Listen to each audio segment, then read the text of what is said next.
morning, everybody. Good morning. Welcome to our beautiful celebration service here on this wonderful Sunday morning. Here we are at the Ventura Center for Spiritual Living. I'm Reverend Bonnie Rose, and it is great to see you in all of your glory. Why don't we start our service by...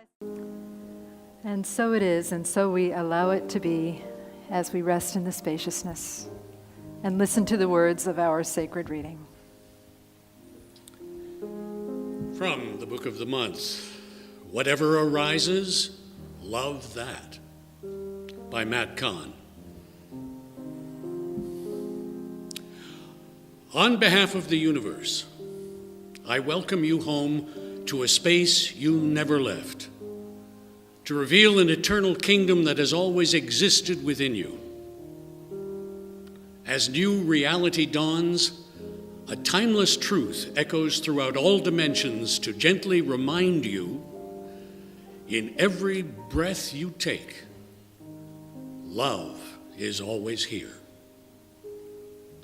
Throughout any personal encounter, love is always here. No matter what comes together or what is pulled apart, love is always here. In your greatest moment of achievement, or even in your darkest hour of uncertainty, love is always here. Whether in the aftermath of tragedy or in the presence of your highest triumph, when life is flowing, inspired, and harmonious, or even if it's frustrating, annoying, painful, or inconvenient, when you feel alone or unsupported, love is always here. No matter what you understand, and despite what you have yet to figure out, despite your thoughts, regardless of what you choose or how you feel, no matter what has been done to you or whatever you believe you've done to others, love is always here. And so we remember that the name of the universal spirit is I am, and that I am is love. So together, as we sing, I am, remembering who I am, we remember that love is here in us, as us, through us. We remember it for ourselves. We remember it for every single person sitting in this sanctuary, and we reach out beyond the walls of this space to embrace the entire universe, knowing that love is everywhere. I am remembering.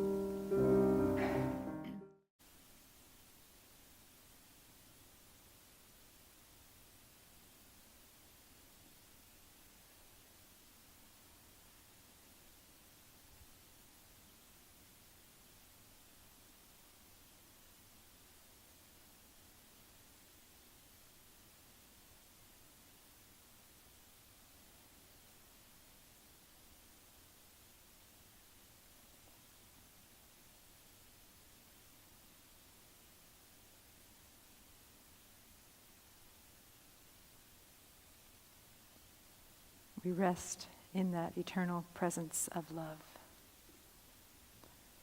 And then we breathe in deeply and exhale,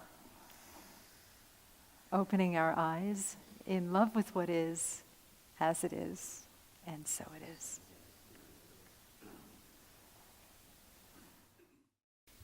Good morning to everyone.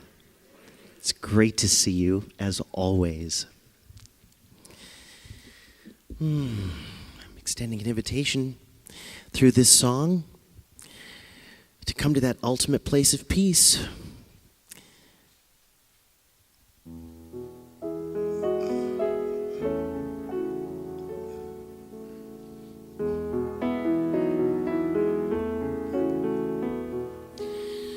Come to the river and play in the water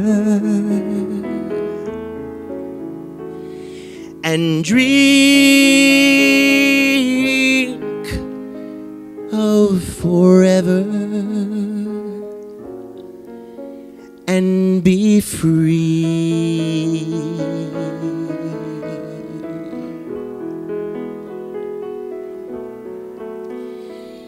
there's rest for the weary and relief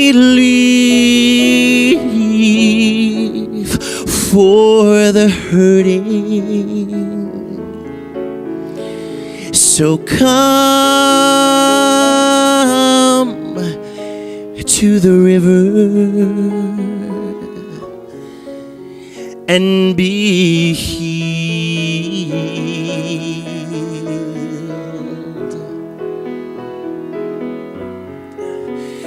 How beautiful the waters blue as you let them rush over you. Say goodbye to all the things that silence the songs you love to sing. In the river, come to the river of peace.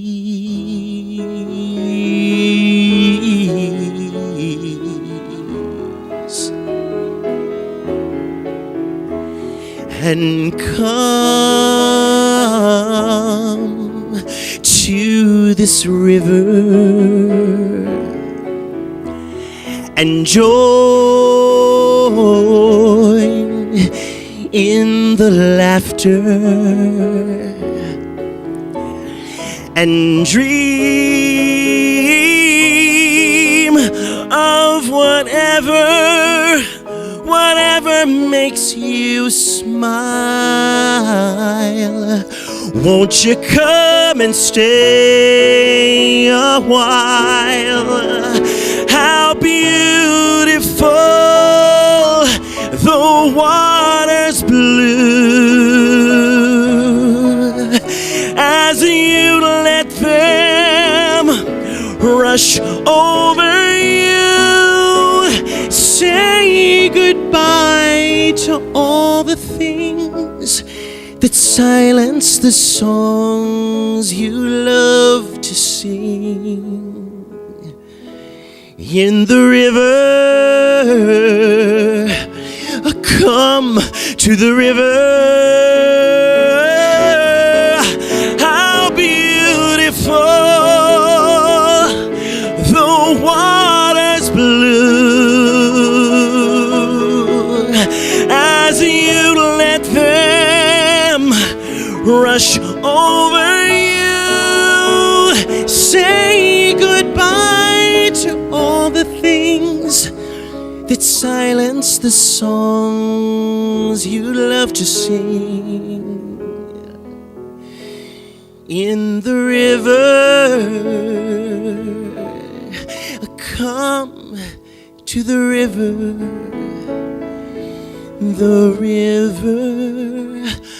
of peace.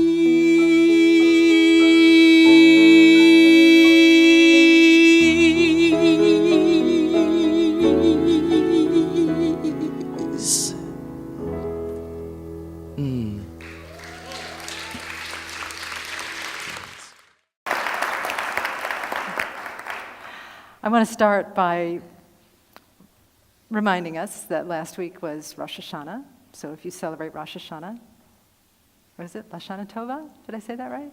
Okay, good. And that this week coming up is Yom Kippur. So we send you blessings for your observance of Yom Kippur, if that's a holiday that you observe. And now I'm going to talk about Facebook. Okay. So this story, come and listen to a story about a man named Jed, good. Except I'm going to call him Joe. I just wanted to see if people were, baby boomers, paying attention, baby boomers like me. I'm going to call this gentleman Joe. So Joe was on Facebook, and every day he would sit and do his Facebook things that he did, sit there in his underwear or his pajamas, writing on Facebook. And, he decided that there wasn't enough person-to-person contact. So he decided that he wanted to go out into the world and make some new friends, but he wanted to apply the rules to Facebook to the real world. So he walked out of the house in his underwear or pajamas, and he started talking to people that he made acquaintance with, and he started telling them about what he was doing and where he was going. He showed them a lot of pictures. He showed them pictures of his wife's pedicure, the new tiles in his bathroom, the dog, and he showed an inordinate number of pictures of what he had eaten. On Thursday, Joe dressed it in Dacron polyester and made his hair get really big for Throwback Thursday to show people what he looked like in the 80s. Should we have a show of hair? We haven't done that for recently. How big was your hair in the 80s? Well, I think Dave over there wins the prize. Yeah. Yeah. Anyway, and then he would also pontificate about various political themes and issues. He never changed anybody's mind, but he still pontificated anyway. He would eavesdrop on people's conversations, and if he liked what they were saying, he'd go in their face and go,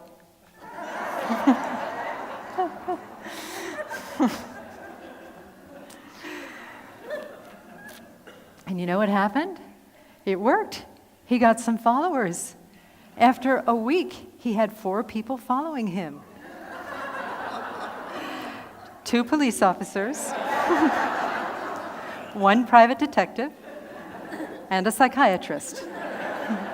And so it is. So that's what happens when you take the reality that applies to a little tiny box like a cell phone or a tablet or a computer screen, and you apply it to the vastness of the reality that we call society and the planet Earth. The thing is, though, is that Joe is not so odd because we're doing that same thing all of the time. We are taking the little tiny confined reality of our limited thinking, of our personality, of our separate self, of our ego, some might call it, and we apply that, we try and superimpose that upon the vastness of absolute reality. We are trapped in a reality show of our own making. How about that? Somebody dropped something. That's awesome. Perfect. Yeah, so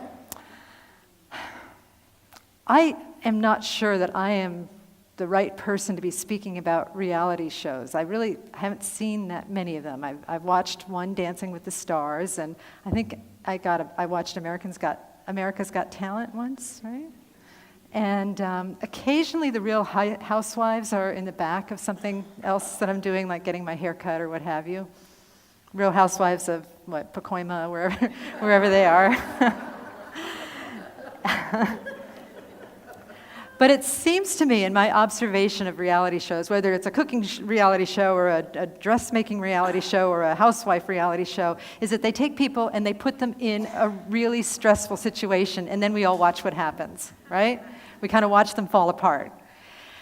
And oddly, I was reading on Urban Dictionary a long time ago, which is a pop dictionary site, and it defined Earth as a reality show for God. And really, the definitions of reality show, that you put people in a really stressful situation and then see what happens, that's kind of like what has happened to all of us. We are put in a situation that might be stressful, that could be stressful, and then something, the universe, all of us, ourselves, are watching to see what happens. So what do we do with this reality show that we call Planet Earth? Well, I mentioned that reality shows on television are a lot about stress. And I think it probably is helpful for us to look at our relationship with stress and what that is. We look at that so that we can change our relationship with stress and create a better reality show, a new reality show for ourselves here on the planet Earth. I've been studying this spiritual teacher, Matt Kahn, who is the author of this book that we're featuring this month, Whatever Rises, love that. And I've listened to some of his lectures on YouTube. So some of what I'm saying is his, some of it is mine. I can't remember whose is whose, but we'll sort it out. I just wanted to be sure to honor him and cite him because he is a very wise spiritual teacher.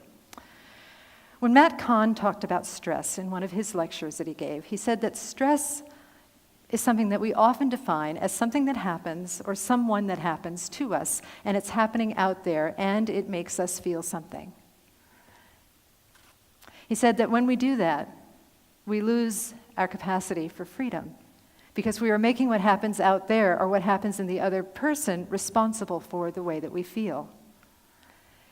If you've been in New Thought religions, if you've been around this center for a while, you're probably very familiar with that concept. You've heard things like, what you think of me is none of my business, and nobody can make me feel anything, and it's not what happens, it's the story that I tell about what happens.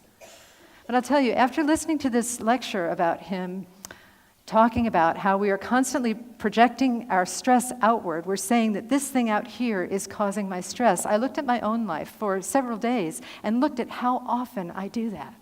How often I'm feeling stressed, or I feel my shoulders up here and I'm thinking, oh my God, this is so stressful, this situation is so stressful. And then just stopping and saying, is it stressful? Or am I saying that it's stressful? Am I making up a story about how stressful it is? And if it is, can I do something else? Now, there's a challenge in that. First of all, we often deny stress. We often, then we project stress outwards and we say that something else is causing it. The other thing that we do is that when something is stressful and we're saying, this is causing my stress, and then we say that thing of, well, no, I'm responsible for how I am inside. We often say, no, that most of the time, but this is different, right? This situation is different. This situation is really stressful. What is happening on the news is really stressful. I am supposed to react this way. I'm supposed to get all flustered about this. I'm supposed to get all excited about what's happening in my personal life because this is really stressful. But the other thing that happens is that, we're spiritual and we know all this stuff and we know that we're not supposed to be reactive and we know that stress is an outside job and the story that we tell about stress is an inside job. But when we can't stop telling the story, then we start blaming ourselves. We say, well, I should be able to handle this better. I'm spiritual. I go to that church that looks like a Mayan temple and they talk about this all the time. I should be able to do better. This shouldn't affect me. So then we get stressed out about how stressed we are. Right?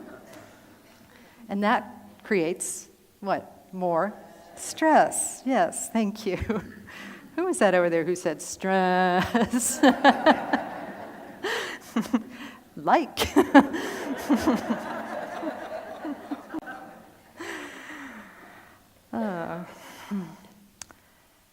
So one of the things we can do about that is to cultivate a deeper understanding about what stress is and how it works in the world around us, in this reality show that we call the planet Earth. It's a story that I read this week. It's a story about a very wise and kind Zen master who was renowned. He was beautiful, profound Zen master, and he was taking an audience with a bunch of Zen students. And they were asking him questions. And one of his students approached him and came to the edge of the stage and he said, Master, I'm really upset about something. I have to tell you, there's something really wrong with me. And the master said, well, what is it? And the guy said, I think I'm a dog. And the Zen master said, well, how long have you felt this way? And the guy said, ever since I was a puppy.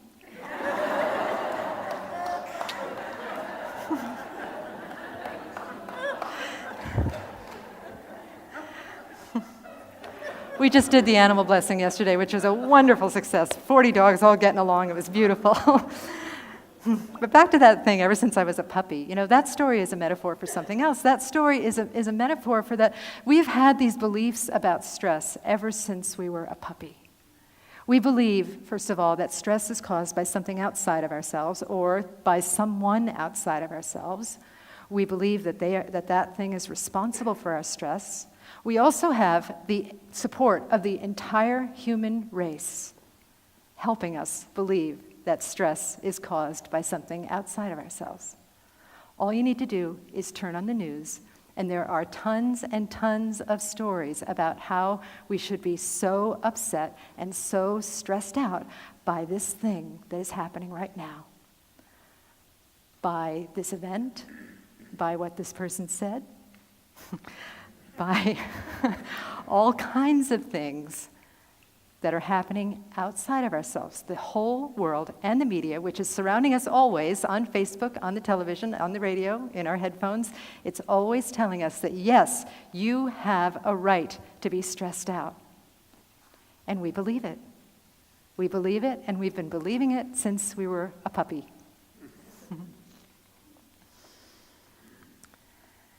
The other thing that we believe about stress is that we have certain beliefs around how to alleviate stress.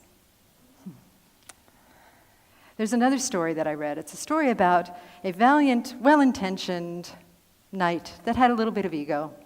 And he decided that he was going to battle this dragon, and this dragon was named Stress. And he was fighting with this dragon and slashing at it and jousting with it and doing whatever they do. And he kind of nicked the dragon's side by his wings. And when he nicked the dragon's wing, his side, he pulled back the scales just a little bit. You know what he saw under the scales? He saw that the dragon, Stress, was really a machine. And so the knight asked himself, what makes that machine go? What makes that machine fight me? Something has got to fuel that machine.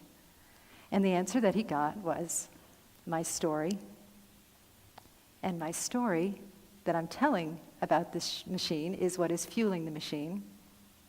And my story is based in fear. And my fear manifests through resistance. Through resistance. And that's important to notice how our fear manifests, because when we see how our fear manifests through resistance, then we can actually work with the behavior. We can not only think ourselves into a new way of living, we can live ourselves into a new way of thinking that alleviates stress. Okay? What do I mean by resistance? Well, think about the last time you were stressed. How did you resist it? Did you try and control it? Did you try and change what was outside? Did you feel resentful? Did you start to judge it? Did you start to judge yourself? Did you start to feel guilty for being stressed? Did you start to judge the other person? Did you get, I already said defensive. That must be one that I'm working on. Did you feel like a failure? Did you feel like life is futile? All of these things, all of these ways that we resist stress. And really the bottom line is, if it's not love, chances are it's resistance and fear. Fear manifesting as resistance. I just saw Julie in the congregation and reminded me of this seminar that I attended, and she was there too. And the presenter, Kyle Cease, was talking about how we are and how we work with our stories. And he said that it is as if we draw a picture of a monster. Right? We draw our own picture of a monster, and we name it Stress, and we put it on the wall, and then we walk by it. And every time we walk by it, we go, a monster, right? We forget that we've drawn our own story. We forget that we've written our own story about what stress is, and then it scares us every time, and we scare it by resisting it. Or we respond to the fear by resisting it. So think about the last time you were stressed out, and just make a mental note of how you tend to respond to stress, how you tend to resist stress. Sometimes it's hidden. A lot of the work that we do here is about making what is unconscious become conscious. But chances are it's something that you're doing that is telling a story about how bad it is, or what could happen if this doesn't get right, or how am I going to fix this, or how am I going to control this, or how this person should change, or how life should change, or how everything should be according to my will.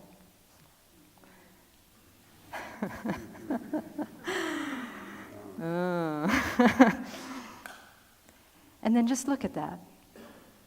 Look at that without trying to change it.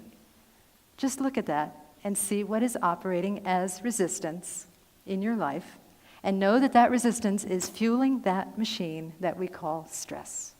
That is the fuel of your stress.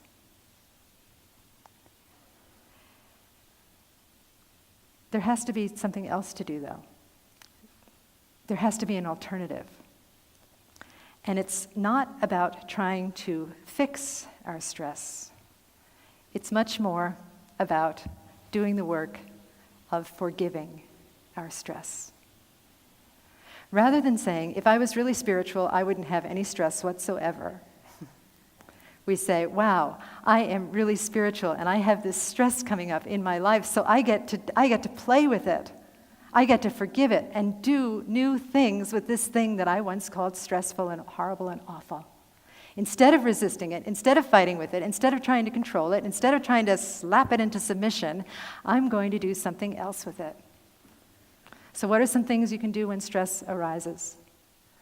One of the greatest things you can do, no matter what it is to see that the stress is a gift. It is your friend. It is your counselor.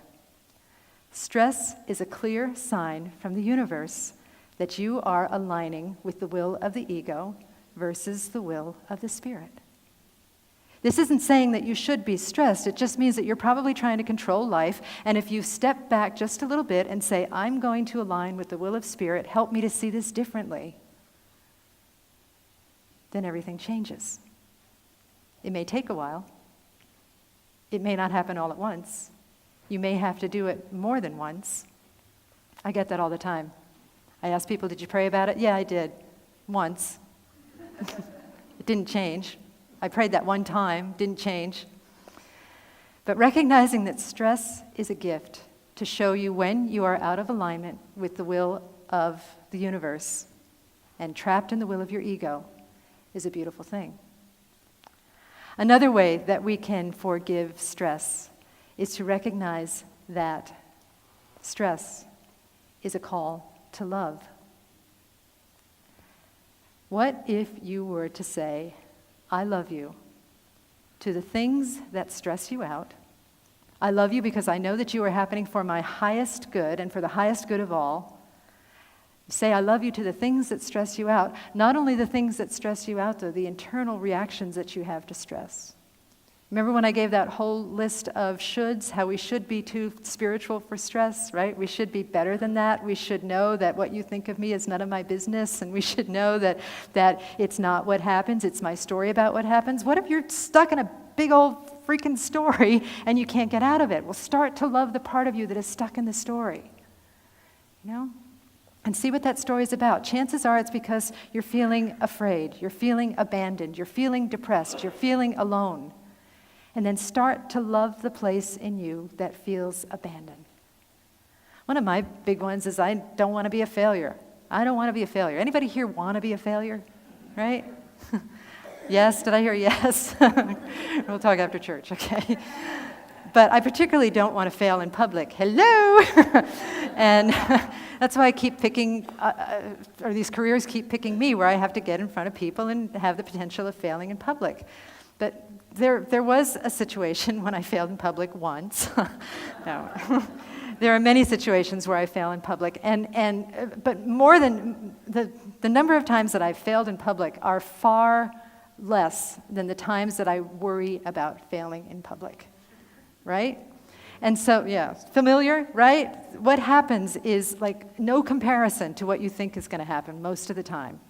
So the way that I heal that on an ongoing basis, when I feel that desire to start to beat myself up with fear, saying you're going to fail in public, everybody's going to laugh at you, no one's going to love you anymore, you're going to die alone, you know how that goes, right? Is to just say, well, you know what? Sometimes you are a failure.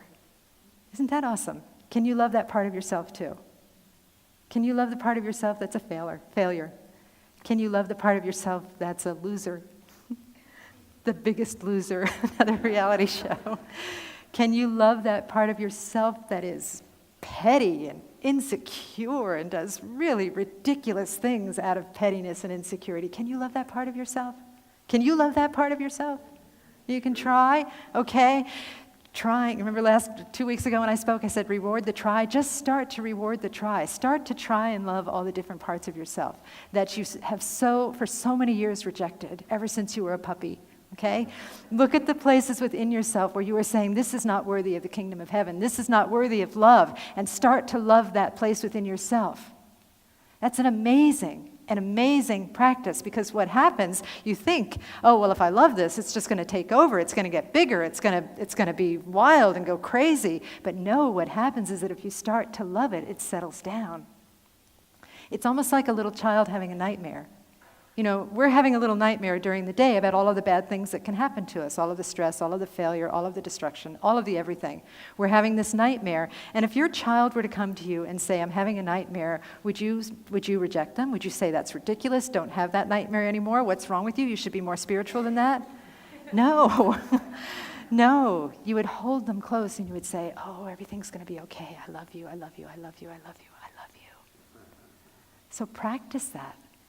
In the book, Matt Kahn says to have fun with it. I think it's in the book. I can't remember. But he says, just say it. Feel like a failure and say, I love you. I love you. I love you. I love you. I love you. I love you. I say that to my dogs. So I could say it to the part of me that feels like a failure, and you can too.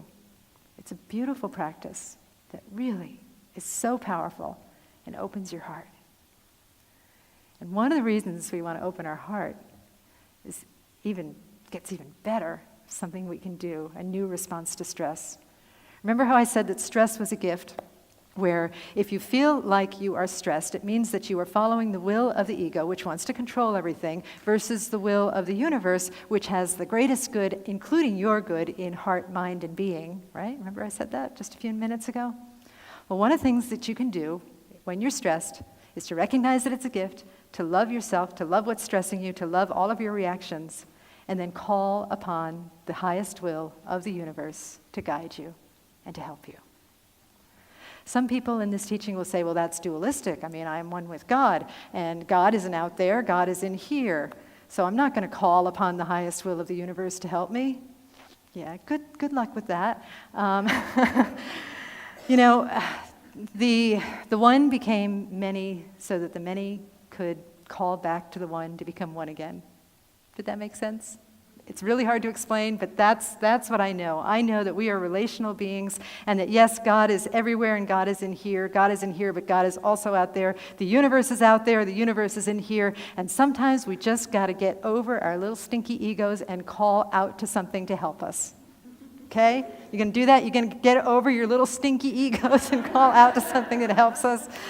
Good, because it'll change your life. It is a wonderful thing. I think it was the lecture I was listening to by Matt, he was saying things like, I call upon the highest will of the universe to guide me in this process. I call upon the highest will of the universe to help me live this day to my fullest capacity. I call upon the highest will of the universe to help me understand that I feel like a failure and to love that part of myself. I call upon the highest will of the universe to help me with this conversation. I call upon the highest will of the universe to help me reconcile this grief, which makes no sense whatsoever. I call upon the highest will of the universe to help me pick what color I'm going to paint my toenails. I call upon the highest will of the universe every day, all day long, constantly, without regret. And we call upon the highest will of the universe for the greatest good of all, for my good, for the greatest good of all that I am. I call upon the highest will of the universe right now to assist me with whatever I'm doing. He said to do it once a day and then at night give thanks for it. Yeah, I tried that once a day business, but I did it once a day and then, 10 minutes later I was like, I was complaining about something. So literally, I do it all day long. I do it all day long, and again, the idea of stress is such a gift, because when we notice our shoulders creeping upwards, when we notice that our bodies are feeling tight, when we're noticing that there is this story going on in our head about how bad it is, or about how stressed we are, and how we have a right to be stressed, or how we should be better somehow, call upon the highest will of the universe to assist us with that. I call upon the highest will of the universe to alleviate this stress for me. And then, the next thing is that we trust the answer and we give thanks for it. It may not be like I Dream of Jeannie, right? Where you call upon the highest will and all of a sudden everything changes. No, it seems to me that it's often much more of a gradual change. But you notice a little something shifting, but it's just gradual changes. But eventually you start feeling so good and so aligned with everything that guess what? You start to love the feeling of stress. You start to love the feeling of uncertainty. You start to love the feeling of being unprepared. You start to love the feeling of possibly being a failure. Oh my God, that's so exciting. That means that I get to call upon the highest will of the universe. You start to love everything, and that is the point, to start to love everything. And to do more than start to love everything, but to really love everything, because everything really loves you so completely. So much more than you will ever know, so far beyond your imagination, so much bigger than your brain can comprehend. So that's the result of doing this practice. And now the only thing is to do it. You know, I've shared recently with you that we just moments ago that we did the animal blessing yesterday, and I was struggling with a little bit of stress prior to that, feeling unprepared, feeling that there were going to be 40 dogs in Stanley's Hall, and I wasn't really quite ready for it, and I had very little to do with the setup. We had great volunteers that did everything, but there were certain things that I needed to do and didn't have time to do them, and just decided to love the feeling of uncertainty. I called upon the wisdom of the universe to help me love the feeling of uncertainty, to help me love this animal blessing, to help me co-create with everybody there a beautiful event that blessed many lives and that rippled out and touched our community and the world. And wouldn't you know it, it didn't take any more preparation. It just took asking. It just took being present. And it was a beautiful event. But even more important than that is knowing that I had called upon something, and that really, I think, a lot of life, whether it's an animal blessing, or a church, or a workplace, or a family, or a world, or a country, a lot of life is so beautiful. There's a Jewish prayer that says that we walk sightless among miracles. And when we start to call upon the power of the universe to guide us every step of the way, to help us see differently, to help us feel differently about ourselves, to help us love exactly who we are at the same time, then the whole world changes. Does it really change? I don't know. But we certainly do see it together. And I'm living proof of that.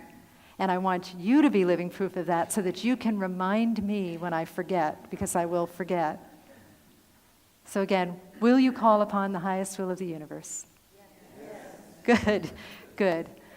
And the reason that this works so well, this works beautifully. It is a powerful, powerful spiritual practice, and the reason that it works is simply because of love. It may not seem that love is always present, but love is always present. It's said in the reading, it's said in by many mystical teachers, and it's said in our hearts. We feel it. So I'm going to close with a quote from the reading.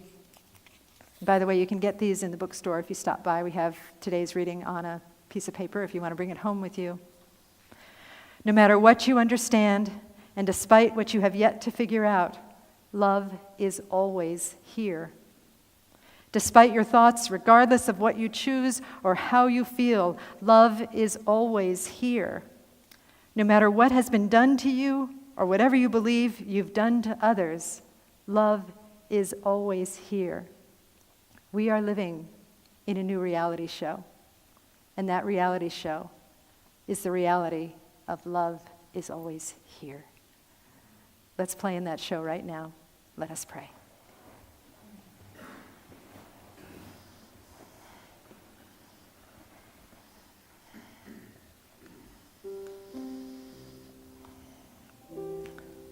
I turn within and recognize that there is truly only one power, and that power is love. And that power is with us, here, in all things. I unify with that power. I call it my own because it is who I am. And as I know this for myself, I know it for every single person sitting in this room. And so in the recognition and in the unification of that power, I absolutely trust that love is here. That love has reconciled and forgiven all stress in our lives this morning. That we have awakened together to new ways to forgive the stress in our lives. that we can recognize it as a gift to realign us to the truth of existence, that we can recognize it as a summons to realign with love for ourselves and love for others, and that we can also use it as a reminder to remind us to call upon the power of the universe that is standing by, ready to help us, ready to assist us in all things.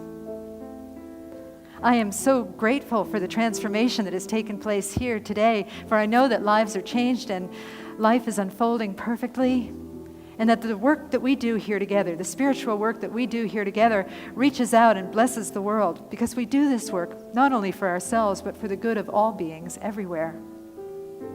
And so with gratitude, I give thanks for this time together. I bless all paths to spirit, churches, synagogues, temples, mosques, ashrams, atheists, fundamentalists. And with joy and humility, I release these words into the mystery, and together we say, and so it is. I am so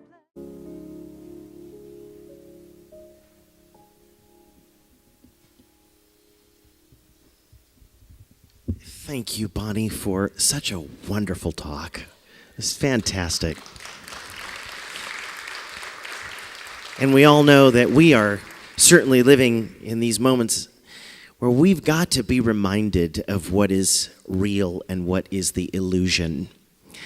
There are so many illusory things that we deal with on a daily basis. And I'd like to present a song that I've done here probably a half a dozen times at least over the years. But it's a really special piece that was written by Jennifer Russell, who visits with you from time to time, and Reverend Michael Beckwith.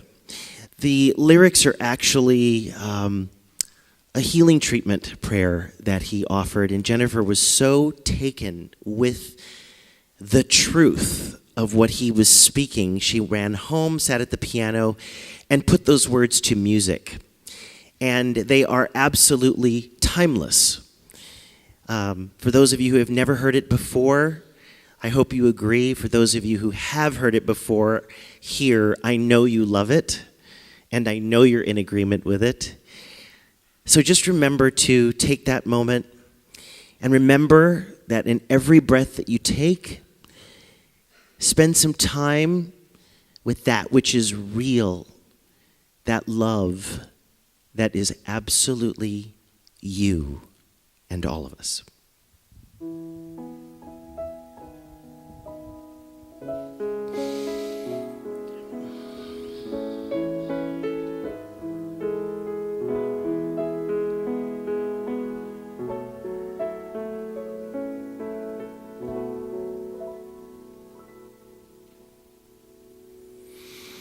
With this breath, I thee wed, my true nature, my forever, my being. With this breath, I say yes, and I embrace that which is real within me. All that is great within me, all that is beautiful, all that is self-love and gratitude, and all that is divine. With this breath, I thee wed, my true nature, my forever, my being. With this breath, I say yes, and I embrace that which is real within me. I step out of my history into God's mystery, and I take this vow to participate in my destiny. And with this breath, I thee wed, my true nature, my forever, my being. And with this breath, I say yes, and I embrace that which is real within me.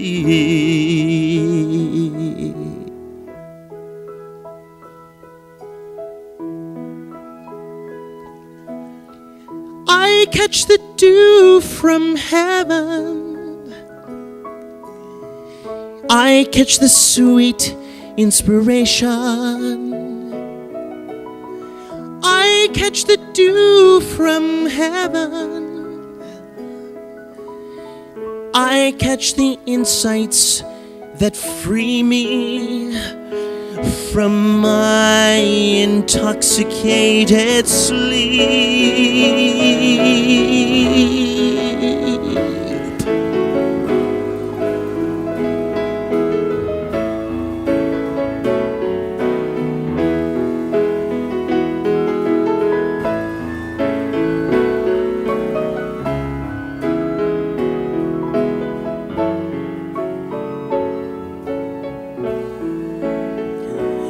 And with each breath,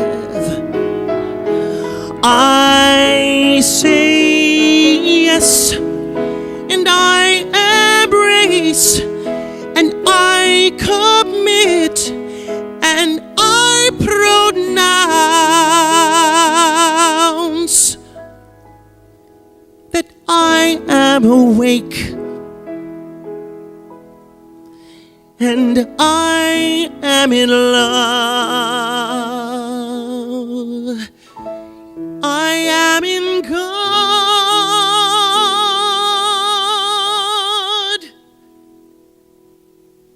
right now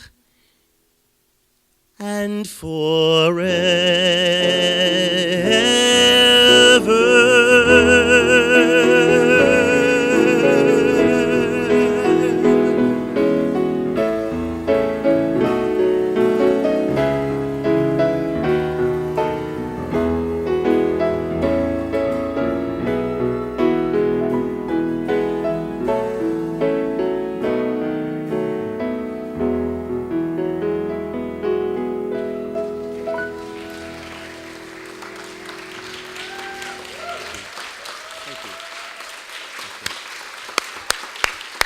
I love these guys.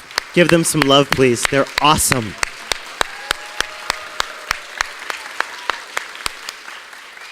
Thank you. We'll sing. Please repeat after me. I am held in Spirit's holiness, divinely guided by wisdom, courage, and love. I am always connected. I see God in everything. I create joy on earth as I share my blessings. Thank you for my life. And so it is.